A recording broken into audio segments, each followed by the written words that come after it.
feel it, don't you? The confusion, the exhaustion, that flash of rage at a headline you know is bait, but you can't help it. In 2012, 689,003 human beings were subjected to a secret psychological experiment.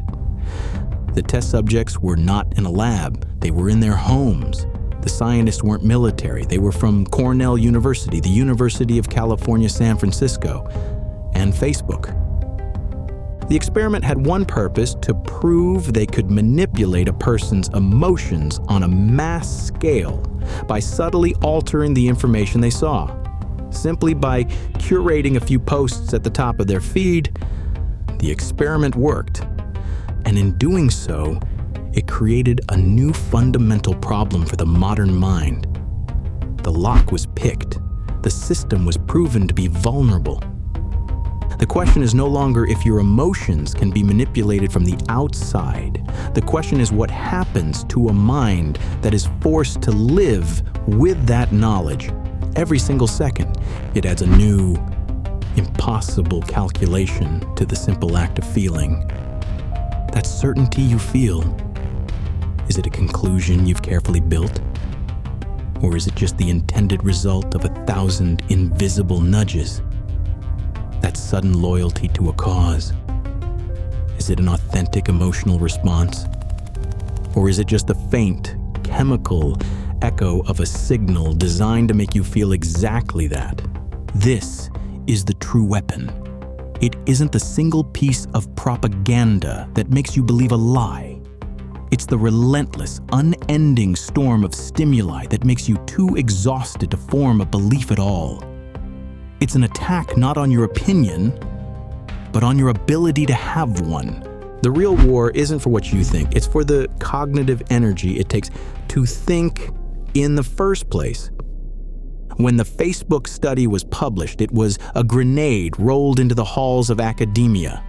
For critics, this wasn't research. It was a profound ethical breach. Facebook and some of the researchers were caught off guard. Their defense was clinical, almost naive.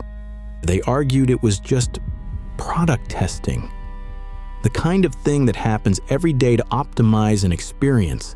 They claimed consent was granted, buried deep inside the sprawling terms of service agreement that no one ever reads. But the ethical debate, as important as it was, missed the real story. The story wasn't that they did it, it was how easily it worked. The public was arguing about the crime, but a handful of people in military strategy rooms, in political war rooms, were studying the weapon. They didn't see an ethical crisis, they saw a blueprint. They asked the one question that truly mattered. What vulnerability did they find? Think of your consciousness as a medieval fortress. Your prefrontal cortex, your logic, is the king in the central tower, slow, deliberate. The new model of warfare doesn't knock on the front gate. It finds a fatal design flaw, a back door that leads directly to the chief watchman, your amygdala, the ancient emotional core of your brain. The attack convinces the watchman that the king's careful deliberation is not wisdom, but weakness. The fortress is no longer just breached. It's in a state of civil war. But bypassing the defenses is only step one. A true weapon creates dependency. In nature, some parasites don't kill their host. They hijack its mind. The venom rewrites instinct, forcing the host to protect the invader's offspring as if they were its own. Your dopamine loop is the target of a similar venom. A like on your outrage, a share of your fear. Each is a jolt of reward. The system trains you to crave not truth, but confirmation. It rewrites your instincts, making you a willing defender of the very signals that infected you. The commercial sector had built a perfect engine of engagement. They had no interest in steering it. They just wanted it to run. Others, however, had a destination in mind. They realized the blueprint for selling a product could be perfected into a blueprint for breaking a mind. The 2012 experiment wasn't the storm.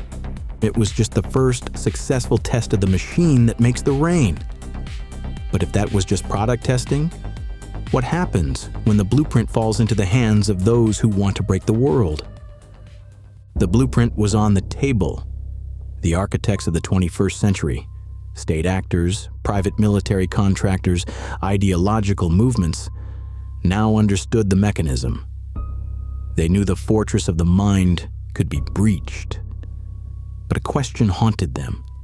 Why did the same signal radicalize one person and slide harmlessly off another? For most of human history, propaganda was a carpet bomb. It blanketed a population, hoping to hit a few fertile minds.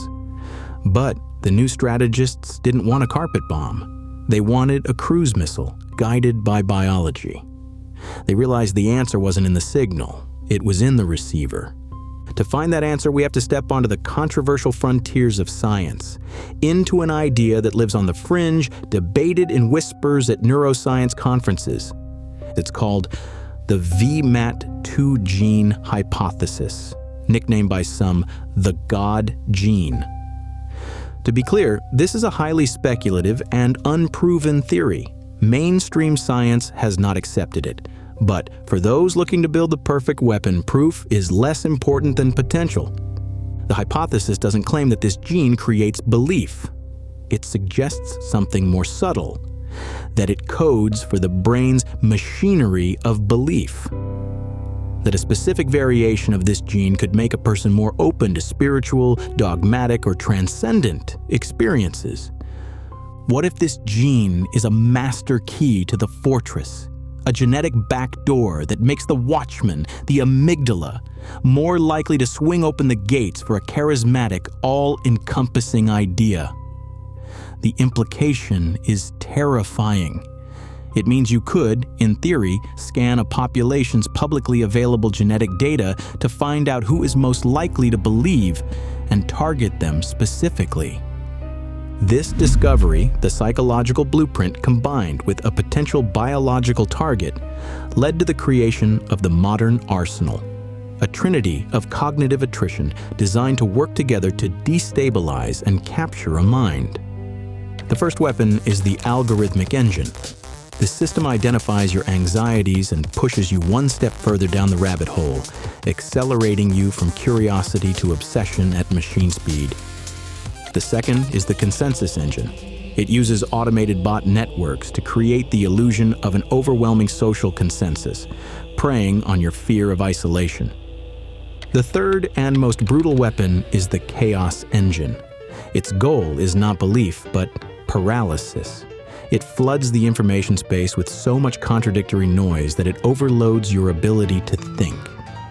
Victory isn't a population that believes your lie. Victory is a population that no longer has the energy to search for the truth. For most, the journey is invisible. One step at a time, until the noise is all you can hear.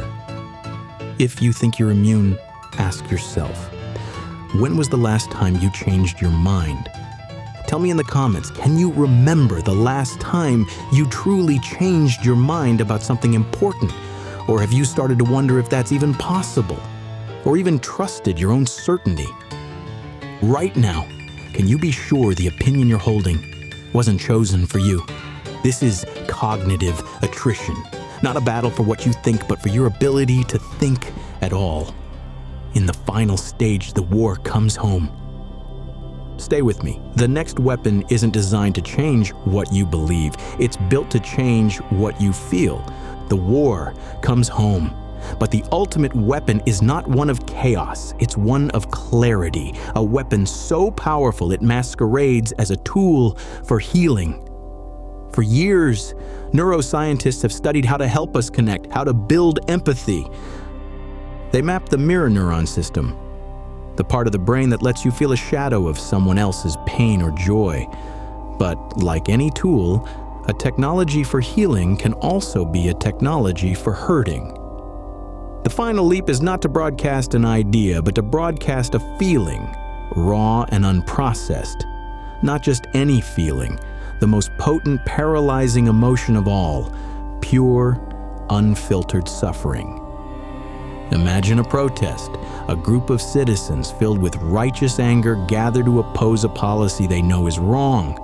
The state does not send riot police. It doesn't deploy tear gas. It deploys a network of silent, invisible emitters. And it begins the broadcast. It is not their pain. It is the raw, weaponized grief of 1,000 strangers. The searing terror of a victim in their final moments, the bottomless despair of a parent who has lost a child, the agonizing pain of a burn ward patient. A tsunami of unprocessed suffering beamed directly into their minds. You cannot fight it. You cannot reason with it. To experience it is to be neurologically overwhelmed. Action becomes impossible. Thought becomes impossible. The human capacity for empathy, the very thing that connects us, has been turned into the perfect tool of control. And this is the final, most elegant, and most monstrous trap. In the face of this weapon, you are left with an impossible choice. To stand up against the system, to fight for what you believe in, you must first learn to shut down the broadcast. You must deliberately sever your own empathy. You must hear the cries of 1 million souls and teach yourself to feel nothing. To act, you must become a sociopath. Or you can choose to remain human, to keep your heart open, to feel the pain of others. But in doing so, you render yourself permanently vulnerable. You will be paralyzed by the endless, weaponized grief of the world, incapable of action when it matters most. The system no longer needs to build prisons of concrete. It has learned how to turn your own heart into a cage. The price of rebellion is your humanity. The price of your humanity is your freedom. We started by asking how they could break your mind. We saw them build an arsenal to exhaust your reason and hijack your belief. But the final weapon is far more subtle. It doesn't ask you to believe a lie.